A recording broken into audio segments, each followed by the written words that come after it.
Assalamualaikum warahmatullahi wabarakatuh. Balik lagi sama gue Noenam. Dan kali ini gue akan ngasih tahu tips dan sharing pengalaman pribadi gue, dimana gue terbang dari Jakarta Medan dan pulang Medan Jakarta. Jadi mungkin dengan pada saat PSBB ini dan pada saat pandemi ini emang sudah boleh untuk bisa terbang, tapi ada baiknya kita tahu apa aja yang harus kita rapihin lah gitu. Jadi sebelum daripada ribet, daripada kalian ditolak tahu-tahu nggak bisa terbang, capek kan jadinya gitu. Jadi mendingan kalian prepare meskipun agak ribet, tapi ya kita ikutin aja karena emang ada beberapa persyaratan yang kalian bisa makanya untuk bisa terbang. Oke. Ya guys, persyaratan nomor 1 yaitu kalian harus punya rapid test. Cukup rapid test ya, jadi tidak perlu yang swab test. Dan itu untuk kasih lihat bahwa ini kalian ada non reaktif. Nah, untuk pada saat gue dari Jakarta terbang ke Medan, gue pakai aplikasi Halodoc, di mana ada pilihan untuk drive thru rapid test, dan itu diambilnya dari sini. Cuma karena di Medan nggak ada, jadinya gue ke laboratorium klinik Paramita dan dapetin hasil lah, non reaktif, alhamdulillah. Nah, jadi gini, tips gue kedua, datanglah cepetan ke airport, karena mungkin airport kan beda-beda gitu kan. Kadang ada yang enak, kadang ribet. Jadi pada saat gue dari Jakarta, ini yang dari Halodoc kan gue print juga kayak gini, jadi ada tulisannya non reaktifnya juga. Jadi pada saat masuk ke dalam itu langsung ketemu yang validasinya dulu dan ditanda tangan, ya dicap kayak gini gitu kan. Nah, pada saat di Medan ternyata gue dibuat dimuter-muter guys. Jadi di airport Kuala Namu, tempat untuk validasinya jauh di paling kiri ujung gitu, jadi nggak kelihatan, dan tulisannya juga pemeriksaan KKP. Jadi ini tolonglah buat airport, kita manusia biasa, kita cuma naik pesawat, kita nggak ngerti lah apalah itu KKP. Jadi apa ya, kita kesehatan pemeriksaan, pokoknya gitulah, pokoknya tempat validasi dan rame. Jadi nggak pernah ada salahnya untuk kalian datang langsung cepetan tanya-tanya. Nah, yang jelas siapin rapid test kalian, divalidasi dulu, baru kalian ke counter. Oh ya, lupa ngomong. Jadi super pro tip. Jadi kalian itu baiknya untuk ini dari gue ya, untuk tes dulu rapid testnya. Kenapa? Karena rapid test ini berguna untuk dalam jangka waktu 14 hari. Dan dari 14 hari itu apabila Anda positif, itu mungkin Anda bisa isolasi diri dulu untuk auto istirahat dulu, nanti ngambil tes lagi. Baru Anda beli tiketnya. Jangan beli tiket terus Anda baru tes corona, tes rapid testnya. Cuma kalau Anda benar-benar yakin, ya udah langsung aja, maksudnya beli tiket abis itu baru tes gitu. Kalau saya saranin sih tes dulu, lihat hasilnya, baru beli tiketnya. Karena ini berguna untuk 14 hari, jadi santai lah gitu. Nah, lalu pas di counter, ya kayak biasa lah, kasih lihat bukti tiket kalian. Gua tipe yang lebih seneng cetak aja, karena nanti tinggal kasih sodor, nggak usah buka-buka HP nggak ini. Cuma mungkin kalian yang udah lebih seneng pakai aplikasi, ya tinggal kasih lihat, ya biasalah siapin identitas Anda, nanti tinggal masuk dan dapetin boarding passnya. Kalau itu simple. Oke. Terus kan gue naik Batik Air, dan dari Batik Air itu kan, oh ya jangan lupa juga bawa masker juga. Tapi di Batik Air itu kalian dikasih face shield, sendiri di Batik Air gitu.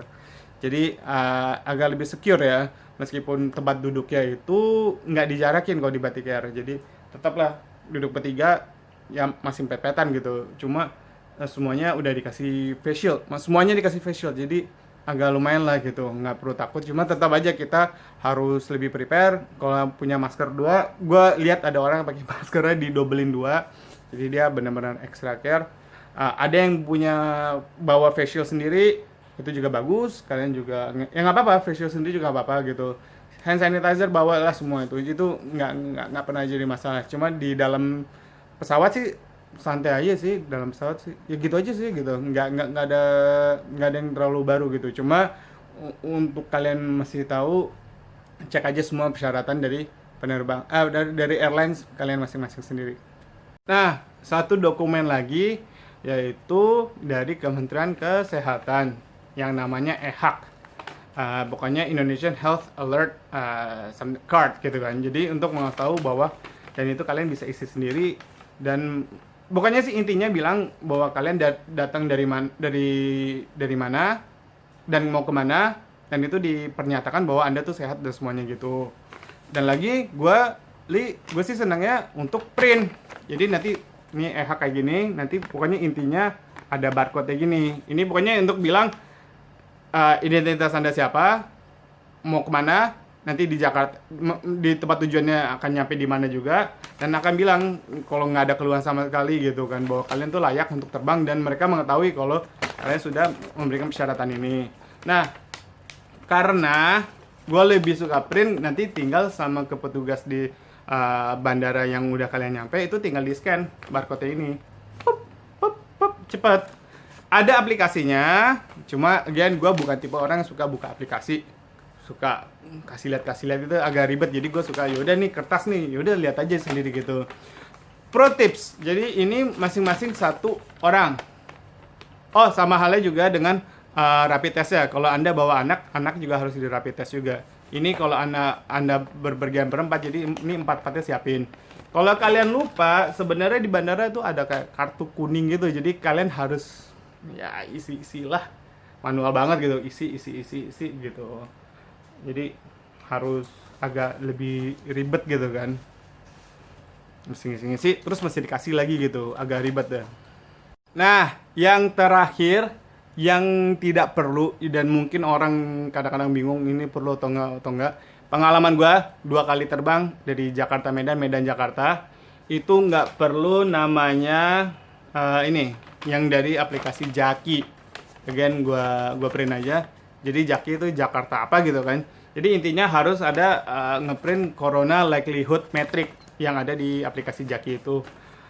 Semua sih nanti ada barcode juga kayak gini nih dari Jaki.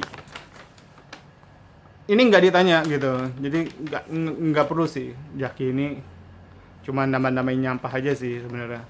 Ini sih sama sih, ini cuma ngasih tau kalau kalian ini khusus untuk datang ke Jakarta ya aplikasi Jaki itu. Jadi sebenarnya nggak ditanya sih, jadi untuk good to know aja sih, cukup kalian tahu aja kalau ini nggak ditanya, kalian nggak perlu isi lah. Jaki ini nggak perlu, CLM Corona Likelihood Metric ini nggak perlu.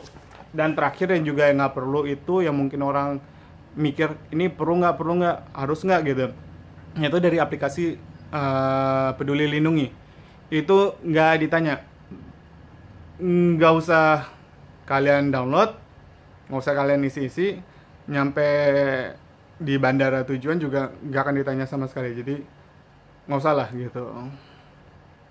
Oke guys, mungkin itu aja sih, daripada kalian ribet, better prepare semuanya. Jadi untuk ngerangkum, jangan lupa rapid test kalian harus non reaktif. Kalau bisa rapid test dulu baru beli tiket. Untuk masuk ke tiketnya sih untuk check-in itu sama aja sih. Jadi ya tunjukin identitas kalian, tunjukin kalian udah beli tiket. Dan juga kalau bisa validasi dulu rapid test kalian, masuk, kalian tetap safety. Hand sanitizer, masker pakai selalu. Jangan lupa pada saat nyampe udah udah ngisi yang kartu EHAK biar cepet lah, tinggal scan boom gitu, jadi biar cepet gitu kan semuanya. Jadi ya biar kalian aman lah gitu. Dan ini kan masa corona masih belum tahu lah ya sampai kapan. Jadi kita ikutin aja pemerintah bilang apa, airlines bilang apa, ya udah kita dukung aja, kita ikutin aja. Buat apa sih kita ngeyel gitu kan. Kalau kita emang tes ya tes lah, ikutin aja, yang penting ini. Oh ya, terakhir harga rapid test sekitar 300.000 ya. Pokoknya di lab ini 300.000. Kalau yang di itu kayaknya agak lebih murah deh, dan bisa bayar di Halodoc itu agak lebih murah dan bisa bayar pakai GoPay. Jadi kalian siap-siapin aja lah. Kalian yang milenial yang mungkin lebih rapi, udah gitu. Cuma apapun itu kita dukung pemerintah ini, dan kita berharap bahwa corona ini cepatlah beres. Capek, ngomong-ngomong. Oke guys, safe flight guys, hati-hati deh.